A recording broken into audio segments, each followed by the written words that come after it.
It's my belief that a beautiful garden can be a real tonic for the soul. So my team and I are transforming barren plots into beautiful oases for some very special people, whose courage and dedication are an inspiration. I absolutely love it. To build them the garden of their dreams. I said to myself, I'm not going to say wow, but wow.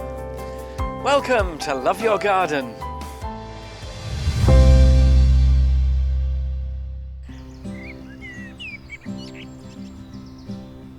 This week, I'm heading southwest to the pretty village of Wiveliscombe in Somerset. I'm here to meet two very special ladies. Roberta or Robbie Stodden and Enid Edwards met in 1945 in their hometown of Bootle and began an extraordinary friendship. Neither of the friends married, but both became rocks that their extended families depended upon. Nothing's too much trouble. If they can help you out, they will. But after 7 decades of being active and busy, age and illness have made their lives very different, and their world has shrunk to the confines of the bungalow they now share. Now 91, Robbie suffers from severe arthritis and is almost completely blind. And Enid, who's 86, has become her best friend's full-time carer, despite health problems of her own. Both ladies once loved their garden, but sadly, at a time when they should be enjoying the simple pleasures of it, Robbie and Enid have become virtual prisoners in their own home. Robbie and Enid are a pair of life's battlers, so it's sad to see them in their twilight years being denied something as simple as a garden to relax in. I'm here to make amends, but they don't know I'm coming.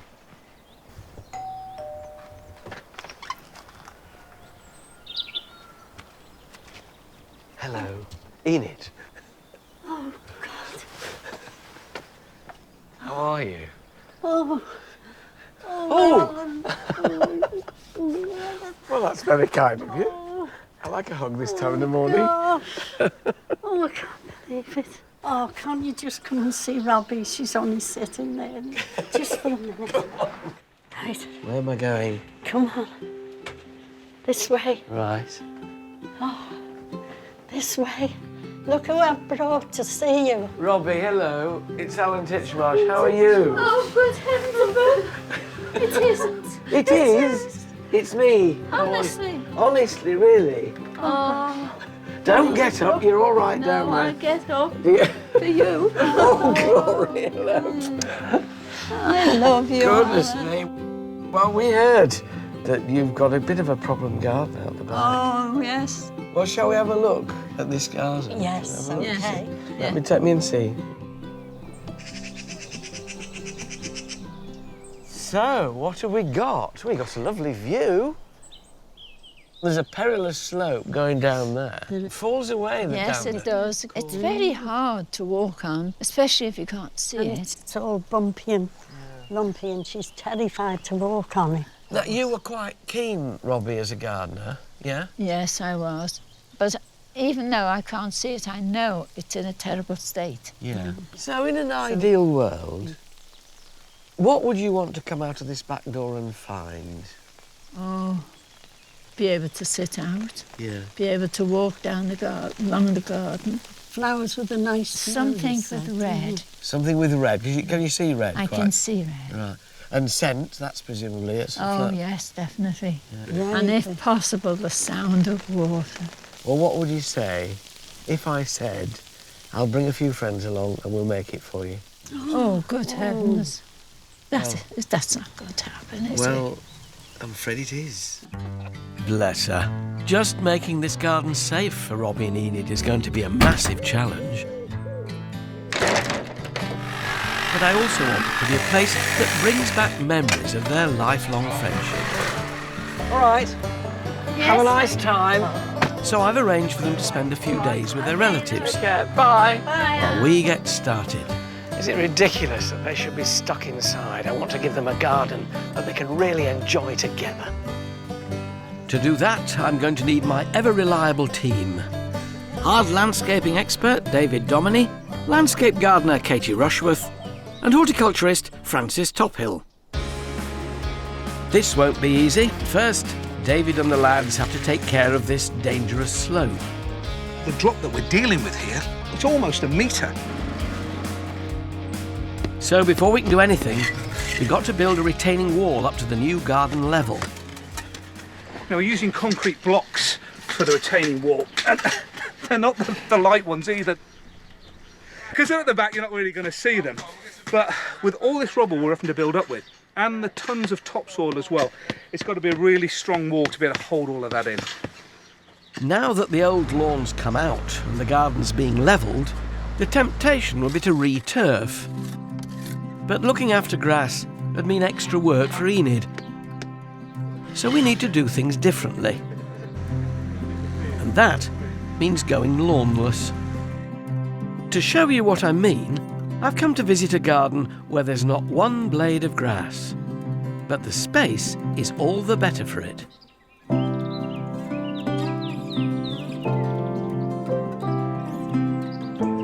In this plot, any worthwhile lawn would have taken up most of the garden. So instead of a boring block of green, Fiona Leeming put in these sensational borders. Come on, let's go for a look. What you realise is how deep these borders are. Massive, which means you can get lots in there, because people are always tempted to have tiny, narrow borders. Of course, once you get rid of the lawn, the borders can come right in. You can get far more in them. It wouldn't be so much fun without that border, that depth. You'd have much less diversity of plants. Fiona's chosen quite a subtle colour palette in her borders, with blues, purples, lime greens, and the dusky crimson of clematis. We're going to need a much bolder choice of colours for our garden. There are loads of ideas to take away from this garden, not least the fact that just by getting rid of your lawn doesn't mean to say you're getting rid of everything green. And Robbie and Enid have the advantage of that wonderful view. With these ideas and their situation, I can't wait to get stuck in.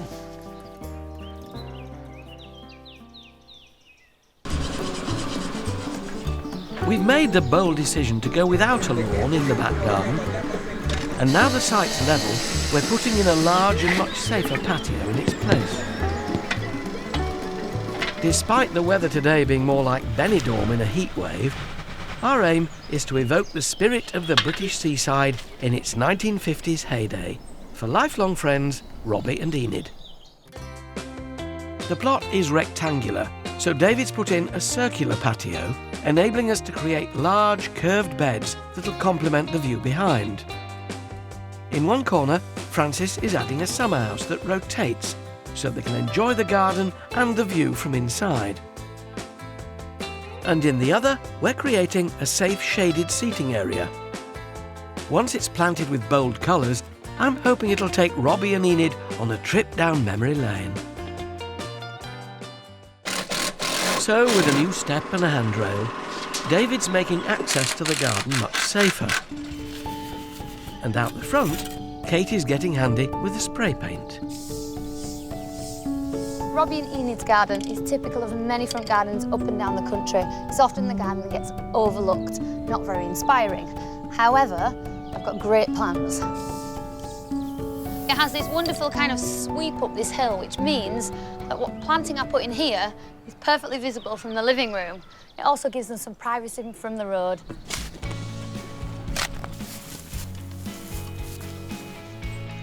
What these lovely things that we call geraniums, real name pelargoniums, need is exactly what we've got now. Brilliant, brilliant sunshine. They are sun lovers. They come from very sunny countries. If you put them in shade, they will just get longer and longer and the leaves will go yellow. So by potting them up like this and standing them somewhere around the back, which is going to get lots of sunlight, they will absolutely love it. With the thermometer rising, we're all beginning to feel the heat.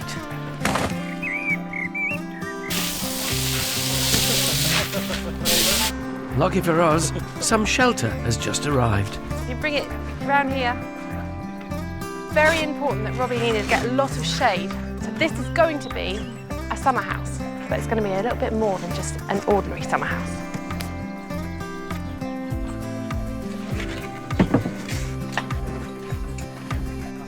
And the great thing about this summer house, unlike any other summer house I've ever seen, is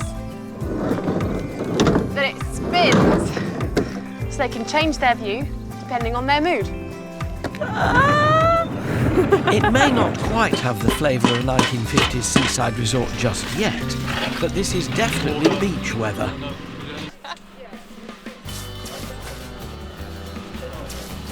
Speaking of the seaside, the next wave of fencing is rolling in.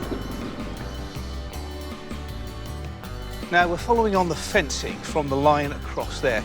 So they're the same panels, but we've cut them down so the girls can really enjoy the beautiful view. And of course we get these lovely seaside waves.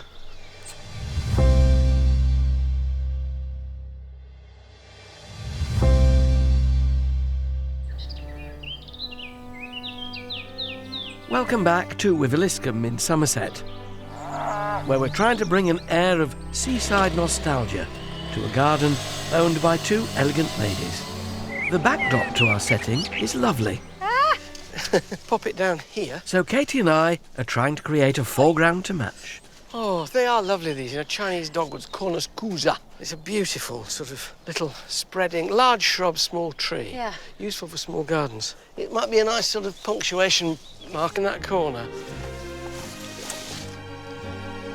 Back a bit. No, yeah, whoa, whoa, whoa. Oh, that's rather nice, actually. For Robbie to fully enjoy this garden, she needs to be able to get the most from the flowers. And with her failing eyesight, that means using some pretty bright colours. Robbie's got macular degeneration, which is this loss of sight. Colour goes, particularly with it. But strangely enough, red is the one colour which sort of lasts longest. So out of that corner of her eye, she can just get a hint of what this garden's all about. Oh, these monadas are amazing. Yeah, smell it. Yeah, they're incredible, aren't they? It makes me salivate, the smell. Well, it's great for Robbie, because, I mean, the great thing is she can touch and smell, and she'll get the fragrance of Earl Grey tea. Yeah.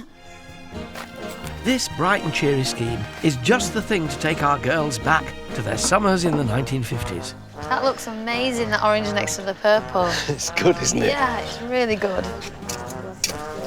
There's one special plant I want to put in here to remind Robbie of her dad, who was a keen gardener. Imagine the end of the war, the rose comes out like this. You've just got to have it, haven't you? But it's a wonderful sentiment. Yeah. You know, a rose like this called Peace, and it was in Robbie's dad's garden. You must remember the 50s then, Alan. What were you? Were you 20s?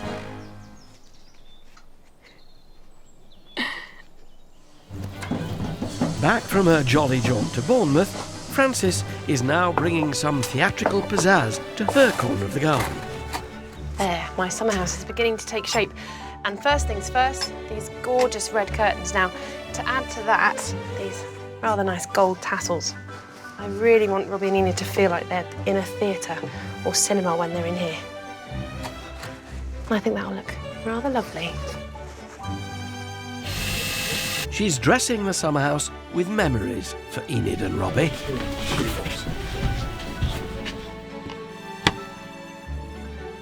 Some really nice pictures here, actually. That one with Enid and Robbie with Ken Dodd there, which is a really nice one. I think needs pride of place, really. This is the answer to all your prayers. Oh, is this for my fence at the back? Way!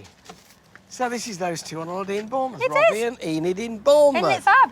So it's all waterproof and it's going to go on the fence, so it'll be a good focal point. It's special for both of them. It's tick wonderful. box, tick box. Can Gold you- star for me. Well, if you can find a frame. Oh!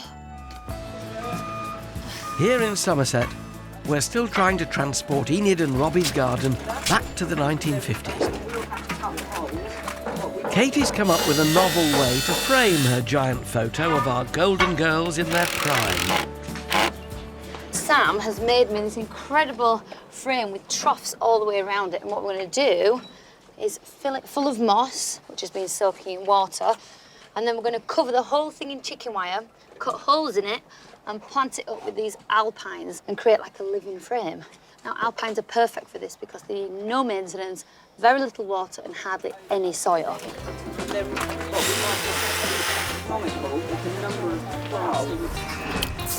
In the back garden, along with my new water feature, I'm adding a bed by the summer house that'll excite Robbie's other senses.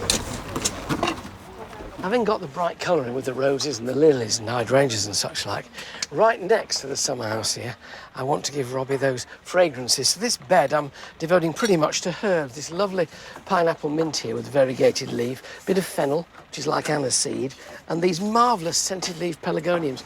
You squish the leaves. This is Lady Scarborough, and she's got scent of ripe strawberries. Oh, lovely. And what Robbie will be able to do, even if the scents aren't wafting towards her, is just feel the leaves and brush them. And it sends you wherever that fragrance reminds you of. You know, these plants are time travellers in a way. Sniff them and you're transported somewhere else. Ooh, do you like chocolate? This is chocolate cosmos. Smells just like 70% cocoa, that. Wonderful little collection, this, what with the strawberries and the chocolate and the lemon. It's just like a sweet shop, really. I'm glad this is the last bed. It's been a scorcher. We're now determined to finish Robbie and Enid's garden.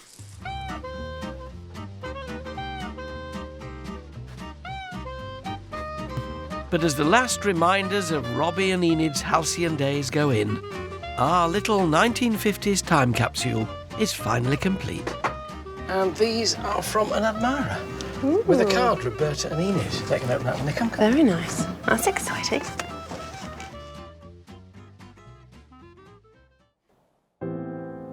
A few days ago, this garden was so bad, Robbie and Enid rarely ventured outside their back door.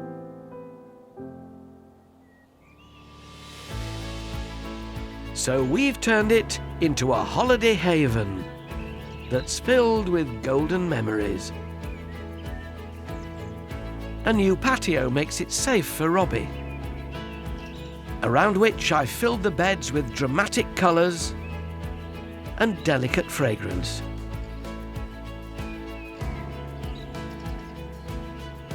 Our wavy fence provides a seaside backdrop, next to which Francis's summer house takes them back to glorious nights spent dancing and enjoying the theatre.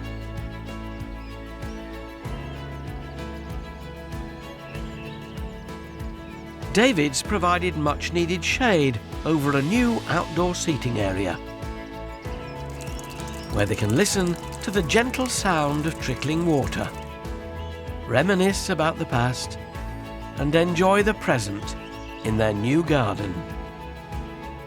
For more information on how we built the garden, go to itv.com/Alan.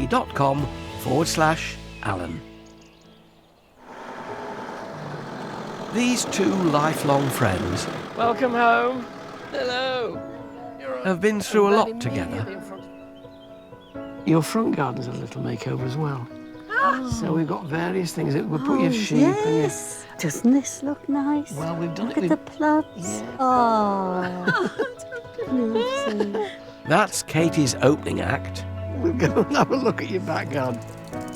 Now for the main event.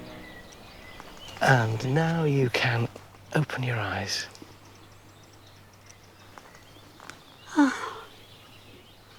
Oh, isn't that lovely? Oh. You and me. You and Enid, when you were out on the toot. And lots of bright colours. We've got white hydrangeas, peace rose, which I think your dad had in his garden. And it goes lovely round. Isn't that gorgeous? And the thing is, Robbie, it's all on the same level. You can walk anyway, it's all smooth. It's wonderful. You've got a table here. I knew you liked shade in a garden. Yeah. So, when you press this little button here, down comes the awning to shade you. Oh, wonderful. Oh, no. Isn't that gorgeous? I don't believe it, you know. I don't believe it. Wonderful. I can't believe I'm walking. You're in your It's garden. big. There's a summer house for you to sit in. Oh, Here. Oh, It's painted blue, it's and gorgeous. it's got red curtains inside the Oh, beside it. This is your bit of theatre, this is. And a glitter ball. and a glitter ball. There's also a large bunch of flowers here. And a beautiful. There's a card for you. Oh, isn't that lovely? To my dear friends, Roberta and Enid, and your summer house of happiness. Wishing you love, Ken. Oh, And Dickie Mint, too. oh bless He's got a him. picture of Dickie Mint. Oh, bless him. Oh, isn't that? Isn't that nice? Isn't that nice?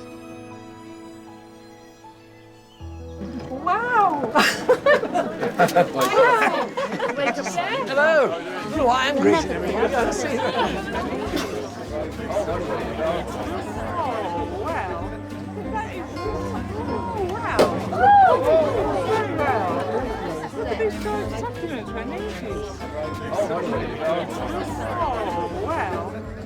Now it's time to roll about. All together.